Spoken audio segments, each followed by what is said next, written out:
This has been a burden for me for years. Right now, I'm trying to see how we raise children that are problem solvers. For me, I took a different ballgame. My son is 14 years old and will be 15 by September. And after his JS3 last year, I took him out of school. I will want him to discover himself first. The areas he will have interest in, discover it and start solving problems across those areas. And today he has learned digital skills. So he's solving problems right now with digital skills, and he can edit videos, he can create websites, he's using AI as we speak. And this is a boy of 14 years going to 15. We're exposing him to another form of education, not the conventional one where you're reading physics, chemistry, that are not solving even current problem, not to talk about the future problem. We have spent millions of naira. We distribute personal development libraries to secondary schools, and my mandate is to make sure every secondary school in Imo State will have access to personal development books. Sometimes the voices they hear are the voices of their parents and the teachers. They don't hear the voices of wealthy men.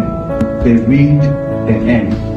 So you're poor, you can read and earn. So you won't say because you're poor, you cannot take WAEC. No, read and earn. PAMTech Foundation will pay for your WAEC or register your JAMB for you. How do we have a lot of mechanics in Nigeria that are not certified?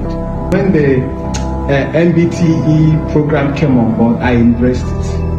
And I already have the system. I have labs that can teach mechanics. I have ultramodern workshop. They can learn, expose them to global industry standards. If my son is going back to school, he will go back to school to solve problems. Now, what he has learned for this past 1 year, he's going to solve problems. My daughter is 11. Her 10th birthday, instead of buying cakes, calling her friends, throwing big party, I didn't do all that. I bought her a sewing machine because I've noticed she will use needle and thread and knit pieces of clothes, and she'll wear it. This month, my birthday, she made a beautiful cloth for me. And I told her she's going to clothe billionaires. Amen. She's going to clothe presidents. Some parents will say, I'm wealthy. Why will my daughter be a tailor? And you now see them force them to do something they don't have passion for and say you must become a doctor. No. Every one of us, I believe God has deposited a gift, a talent.